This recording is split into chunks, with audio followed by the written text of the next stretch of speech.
Guys, assalamualaikum. Nah, cara merakit PC atau komputer, guys. Nah, ini kelengkapannya untuk dipasangkan ke motherboard. Nah, yang ini prosesor. Nah, seperti ini prosesor AMD.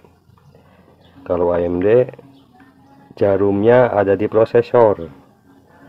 Kalau prosesor Intel jarumnya ada di motherboard.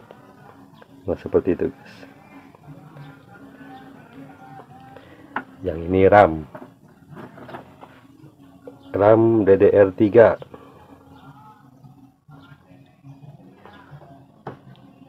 Sama DDR3 semua. Nah, untuk sementara saya rakit di luar dulu supaya kalau ada masalah mudah diperbaiki. Oke guys, langsung aja saya merakitnya. Pertama-tama rencana saya mau ganti prosesornya. Sekalian saya buka karena ini sudah lama tidak pernah dibongkar sepertinya.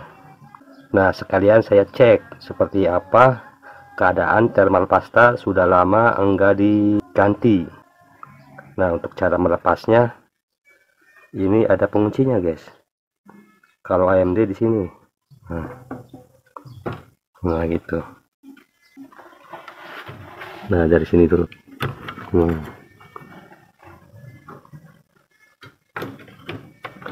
Lalu lepas.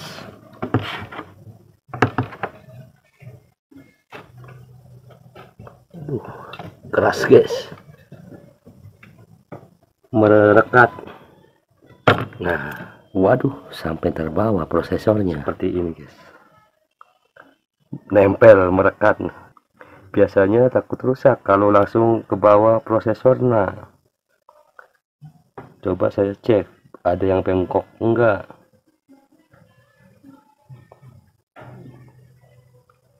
Aman, guys. Sampai terlepas, guys. Nah, saking kuatnya thermal pasta. Wah, keras, guys. Nah, caranya seperti ini kalau mengalami melepas prosesor yang merekat pada heatsinknya. Jangan hanya ditarik, harus diputar ke kanan atau ke kiri, guys.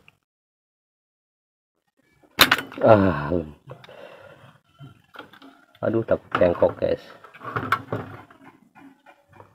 Mudah-mudahan tidak. Wah, bengkok, guys. Nah, jadi harus hati-hati kalau melepas prosesor AMD karena terdapat pin yang sangat banyak, guys, dan mudah bengkok. Nah, saya langsung ganti saja dengan prosesor baru, guys. Nah, saya bersihkan dulu.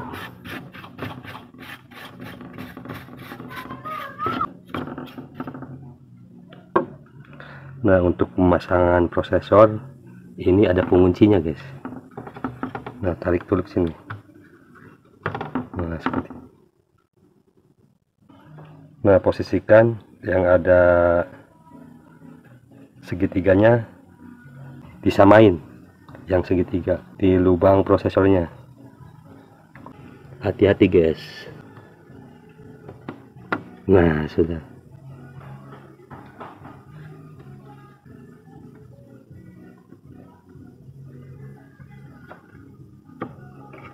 Ini ada yang mengganjal, guys.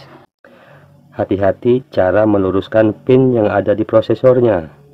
Pelan-pelan supaya tidak bengkok yang lainnya.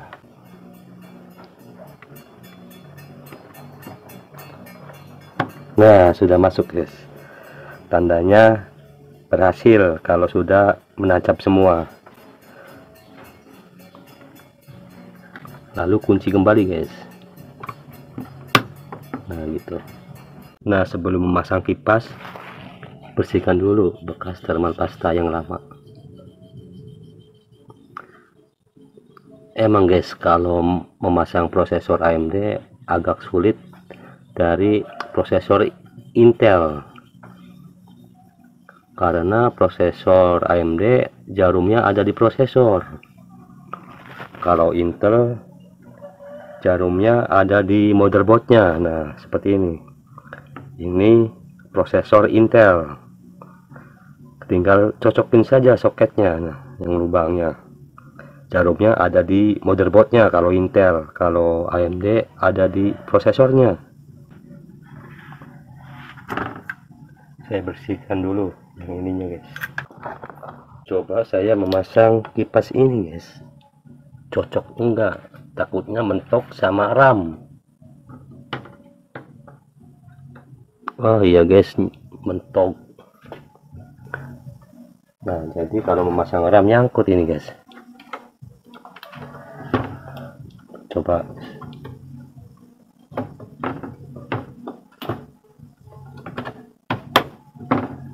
Nyangkut enggak?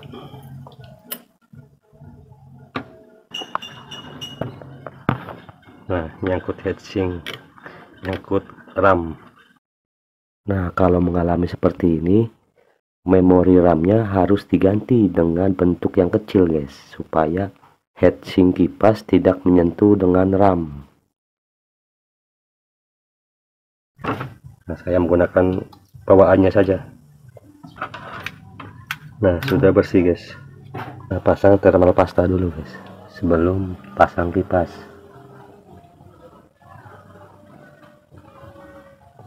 Secukupnya saja, lalu pasang heatsinknya.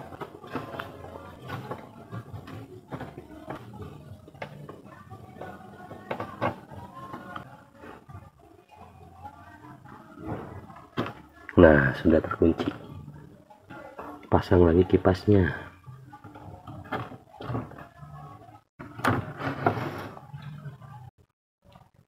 Oke guys, langsung aja kita tes. Nah, saya menggunakan power supply 400 watt pure.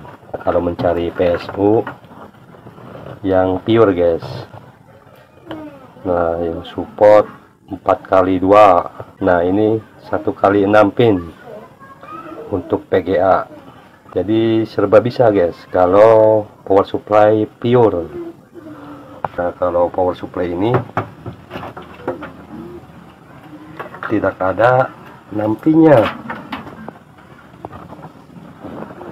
Nah, tidak ada 6 pin, hanya 4 pin, berarti power supply ini standar. Kalau ini pure, menggunakan PGA yang ada power pinnya juga bisa ini. Nah, langsung aja saya hubungkan power dari power supply 24 pin dan 4 pin untuk menyuplai motherboard. Yang 24 pin di sini sudah ada soketnya. Nah, ya seperti ini soketnya.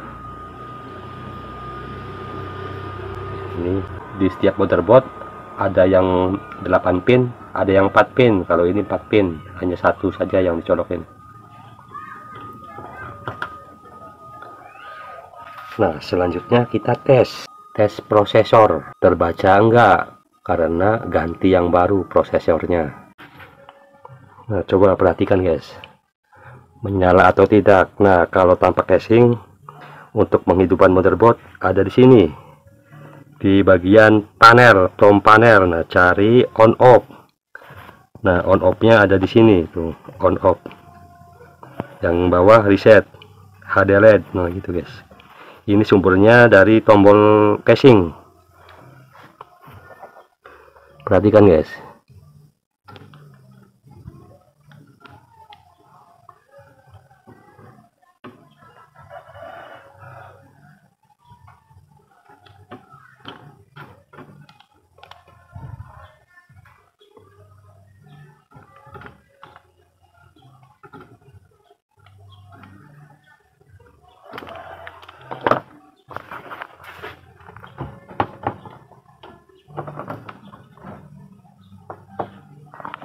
Tapi tidak mau hidup. Coba saya sentuh lagi.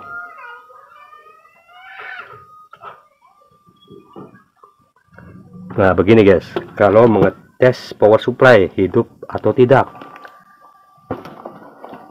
maksudnya rusak atau tidak, lepas dulu yang tertancap ke motherboard. Nah, di sini di antara 24 pin cari kabel warna hijau.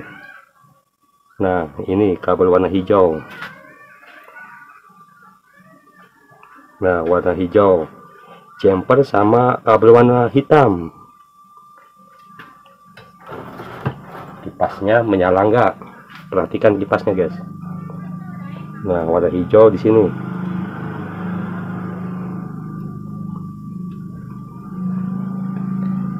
Nah, berarti power supply-nya mati. Sama enggak dites, jadi enggak tahu hidup atau tidaknya. Saya ganti saja.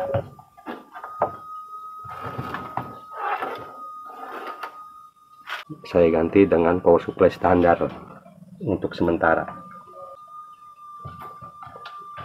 Nah, kabel listriknya saya colokin. Nah, begini cara mengetes. Setiap power supply pasti ada kabel warna hijau. Nah, kabel warna hijau jumper ke kabel warna hitam. Perhatikan kipasnya, guys. Nah, muter, berarti hidup, bagus power supply-nya. Coba saya lepas. Nah, mati. Coba saya colokin lagi.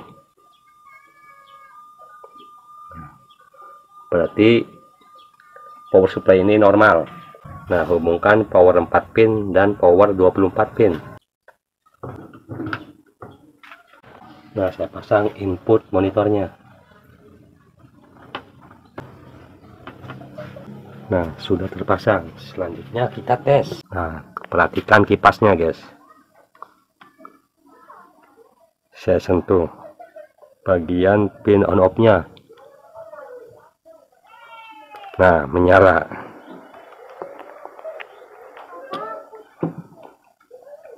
Mudahan berhasil. Nah, menampil, guys. Nah, itu berhasil pemasangan prosesor dan RAM-nya. Kalau sudah seperti ini, lalu pasang kembali RAM satunya. Saya matiin. Nah, cara matiinnya sama.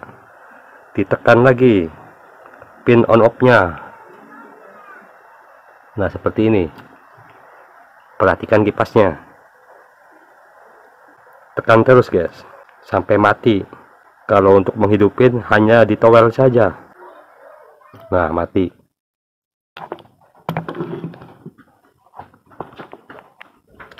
Lalu pemasangan RAM satunya.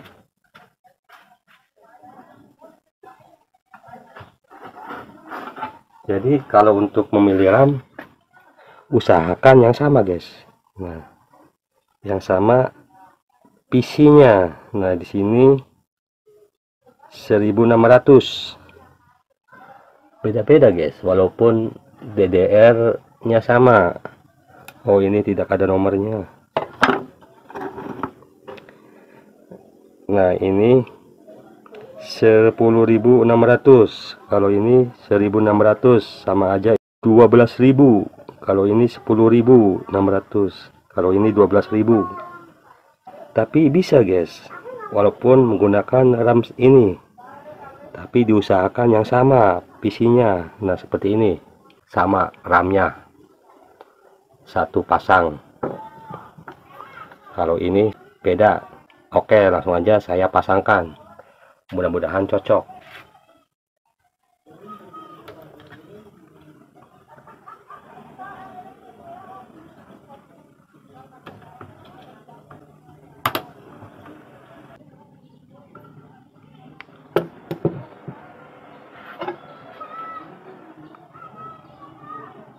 Nah, tidak nampil, guys, berarti tidak cocok dengan RAM ini. Saya matiin.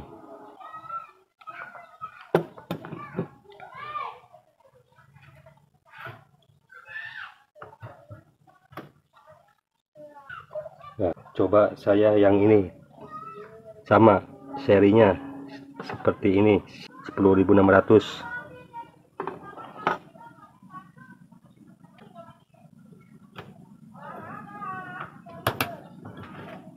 Saya sentuh lagi.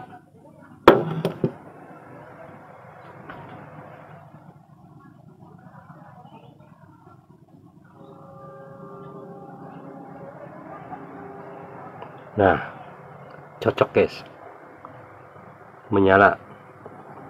Karena ini menyala seperti ini belum terpasang harddisk, jadi belum bisa menampilkan Windows.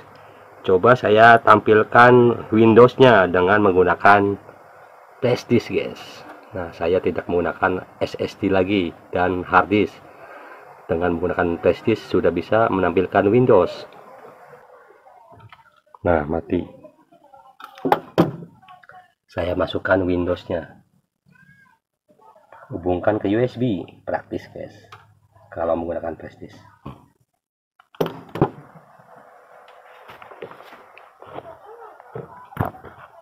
Nah, menampil guys. Nah, sudah menampilkan Windows. Oke guys, saya akhiri video kali ini, semoga bermanfaat. Jangan lupa like and subscribe-nya. Terima kasih. Assalamualaikum warahmatullahi wabarakatuh.